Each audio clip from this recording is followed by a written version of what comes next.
FBI interviewed Trump accuser, Epstein files show. And it says Trump was credibly accused of SA in the Epstein files. It's unclear what became of the DOJ's investigation. So again, we know this stuff has been investigated, but we don't know what the results are because they have not released that stuff. It says the FBI spoke to a victim of Jeffrey Epstein who also accused Trump of SA, according to records in the Justice Department's publicly searchable Epstein database. The records don't show what became of the DOJ's investigation, but the documents indicate the government found her to be credible. Okay? The government found her to be credible. Records elsewhere in the files reveal that a woman with matching biographical details sued Epstein's estate and won a settlement in 2021. So we have somebody who credibly accused the Donald. The DOJ investigated and found her to be credible. We don't know the results of the investigation, but the allegations and FBI interview are landmark revelations undermining the White House protestations that Trump hasn't been accused of wrongdoing and showing instead that the U.S. government has been aware of a credible Trump accuser in the Epstein files. Now, that's what makes this such a bombshell, guys, is the linchpin of their protectionism with Trump has been nobody has accused Trump, right? You even saw it in the Virginia 𝗙𝗡𝗏 video. Remember where Trump said, Virginia said nothing bad about us. And so what it says here is redacted stated Epstein introduced her to Trump, who subsequently forced her head down to his unit, which she subsequently bit. And in response, he supposedly punched her and kicked her out. And her approximate age is not legal. Now, this alleged assault took place in the early to mid 80s. And then this was somebody that went on to be, victimized by Epstein after this. So this was in the early part of the bell curve around the time that Donald Trump was hanging out with Robert Maxwell on the yacht, et cetera, et cetera. Now, the second claim is another one where Epstein introduced somebody to Trump and saying, this is a good one, right? And then Trump agreed. And she at the time was 14 years old. And that was an incident that happened at Mar-a-Lago club.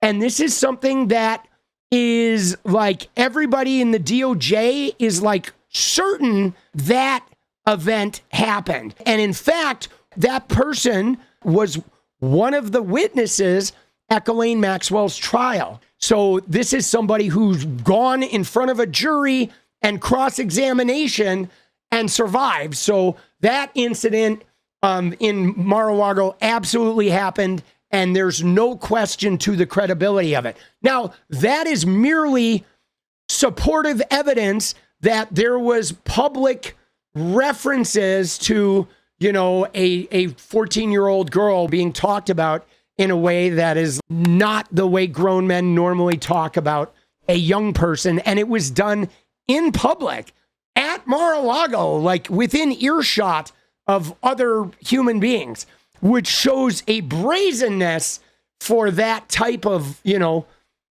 engagement. Okay. It says the assault allegation initially came via a lead called into an FBI hotline. That is like the hotline tip sheet.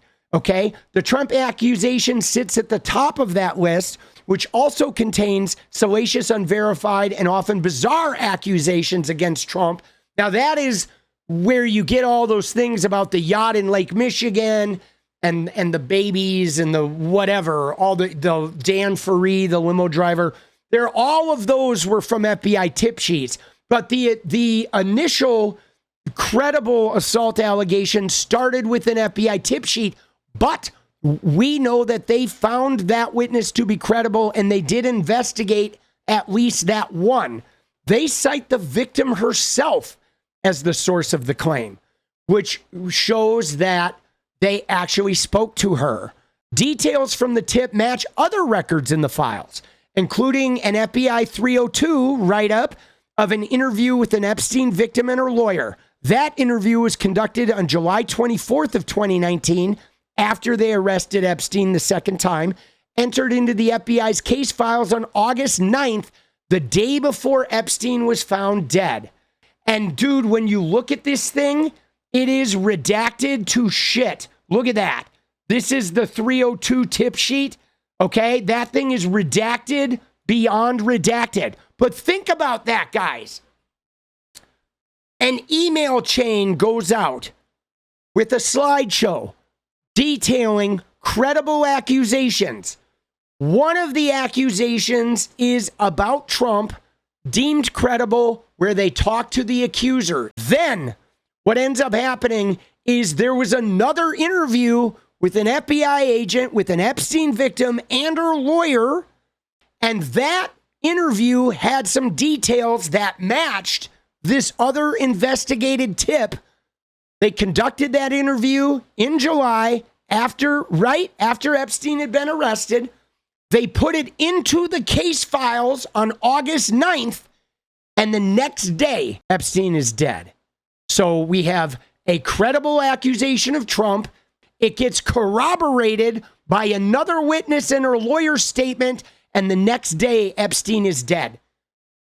That's a weird coincidence, guys. I don't think I need to say it again for you to get the picture that we're painting here, that once there was corroboration and this accusation now becomes incredibly credible because now it's a cohesive story from multiple sources, all of a sudden Epstein goes bye-bye, okay? And the last guy who went in to talk to him was Bill Barr, who was, Trump's right-hand man. Yeah, not suspicious at all. And you saw the redaction. Oh my God, those pages are so redacted.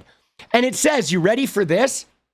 It says, later in the interview, the woman discussed a photo of Epstein and Trump that someone had sent her, which was still saved in her phone. The victim asked the agents if she could crop out Donald Trump.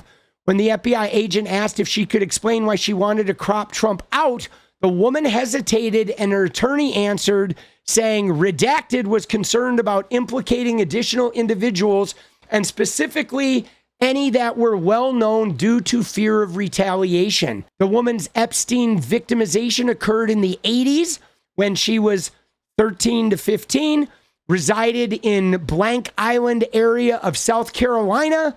It's redacted, and the reported victim provided enough preliminary information to warrant a follow-up interview. So basically, guys, I don't know if you're familiar with the way this FBI shit investigation works or police investigations, is they normally follow up every tip, even the most insane thing, and they drive out there and they take an interview and they make notes and they decide in that first interview, is this insane? Is this credible? And if it's not credible, they followed the tip and they just put that in their case files and they're done with it. But these guys were like, we're going to do a follow-up. So that meant the agents that went and visited this person, they looked at this information. It rang true with other shit they had. They found them to be credible when they questioned them, and they set it up for a follow-up. And there's also like limited information about this person in the files, okay? There's a few records. There's some crop photos of Epstein, but there's gaps in the record keeping. So this reporter has, when he's following the paper trail of this particular victim, it looks like there's pieces missing. And it says, a master Epstein evidence manifesto shows the government acquired at least 4 pieces of evidence in late February and March of last year, around the time the DOJ was doing its all-hands-on review of the Epstein records. It looks like what he's saying here, that this reporter has found an evidence manifest that shows that pieces of information, 4 pieces of evidence, showed up for this particular victim who had accused Trump, had a corroborated story. Right around the time Pam Bondi and 𝗙ście Patel were saying, hey, we're doing this, we got the list, we're releasing this any day now. And then, like, they see this shit, and poof, all of a sudden, they turn tail. Literally, by May, it was over. Okay, they get this shit in February and March, and by May, they were like, we don't have any information. Trump is like, this is a hoax.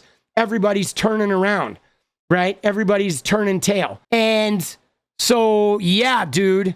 So that is damning.